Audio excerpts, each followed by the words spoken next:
ಶ್ರೀ ಯಾಜ್ಞವಲ್ಕ್ಯ ಗುರುಭ್ಯೋ ನಮಃ. ಭಾರತೀಯ ಸಂಸ್ಕೃತಿಯ ಜೀವನಾಡಿ ವೇದಗಳು. ವೇದಗಳು ಋಗ್ವೇದ, ಯಜುರ್ವೇದ, ಸಾಮವೇದ ಮತ್ತು ಅಥರ್ವಣ ವೇದಗಳೆಂದು 4 ಬಗೆ.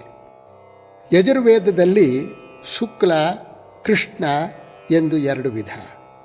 ಶ್ರೀ ಯೋಗೀಶ್ವರ ಯಾಜ್ಞವಲ್ಕ್ಯ ಮಹರ್ಷಿಗಳಿಗೆ ಭಗವಾನ್ ಸೂರ್ಯನಾರಾಯಣನಿಂದ ಪ್ರಾಪ್ತವಾದದ್ದು ಶುಕ್ಲ ಯಜುರ್ವೇದ. ಈ ಶುಕ್ಲ ಯಜುರ್ವೇದದಲ್ಲಿ 15 ಶಾಖೆಗಳಿದ್ದರೂ ಈಗ ಕಾಣ್ವ, ಮಾಧ್ಯಂದಿನ ಎಂಬ 2 ಶಾಖೆಗಳು ಪ್ರಚಲಿತವಾಗಿ ಇರುತ್ತವೆ. ಈಗ ಕಾಣ್ವ ಶಾಖೆಯ 5 ಅಧ್ಯಾಯಗಳನ್ನು ಪಾರಾಯಣ ಮಾಡಲಾಗುತ್ತಿದೆ. ಇದಕ್ಕೆ ವೇದ ಪಂಚರತ್ನ ಎಂಬ ಹೆಸರನ್ನು ಕೊಡಲಾಗಿದೆ.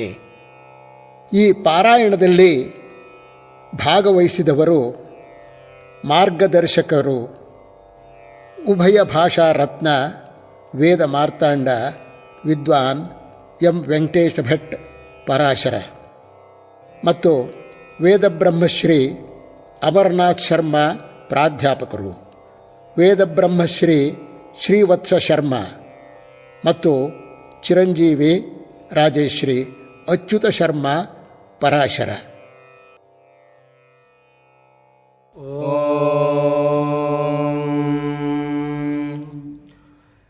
ಗುರುರ್ಬ್ರಹ್ಮ ಗುರುರ್ವಿಷ್ಣುರ್ಗುರುರ್ದೇವೋ ಮಹೇಶ್ವರಃ.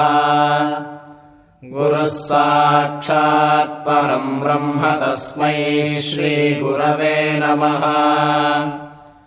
ವಂದೇಹಂ ಮಂಗಳಾತ್ಮಾನಂ ಭಾಸ್ವಂತಂ ವೇದ ವಿಗ್ರಹಂ ಯಾಜ್ಞವಲ್ಕ್ಯಂ ಮುನಿಶ್ರೇಷ್ಠಂ ಜಿಷ್ಣುಂ ಹರಿಹರಪ್ರಭಂ.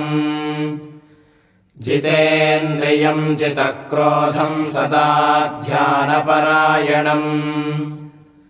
ಆನಂದನಿಲಯಂ ವಂದೇ ಯೋಗಾನಂದಂ ಮುನೀಶ್ವರಂ. ವೇದಾಂತವೇದ್ಯಂ ಸಕಲಾಗಮಜ್ಞಂ ದಯಾಸುಧಾ ಸಿಂಧುಮನಂತರೂಪಂ. ಶ್ರೀಯಾಜ್ಞವಲ್ಕ್ಯಂ ಪರಿಪೂರ್ಣಚಂದ್ರಂ ಶ್ರೀಮದ್ಗುರುಂ ನಿತ್ಯಮಹಂ ನಮಾಮಿ.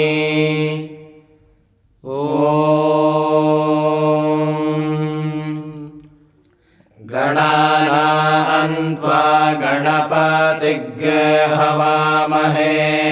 ಪ್ರಿಯಾಣಾಂ ತ್ವಾ ಪ್ರಿಯಪತಿಗ್ ಹವಾಮಹೇ. ನಿಧೀನಾಂ ತ್ವಾ ನಿಧಿಪತಿಗ್ ಹವಾಮಹೇ ವಸೋ ಮಮ. ಪ್ರಣೋ ಯಚ್ಛತ್ವರ್ಯಮಾ ಪ್ರಪೂಷಾ ಪ್ರಸರಸ್ವತಿ. ಪ್ರವಾಗ್ದೇವೇ ದದಾತು ನಃ.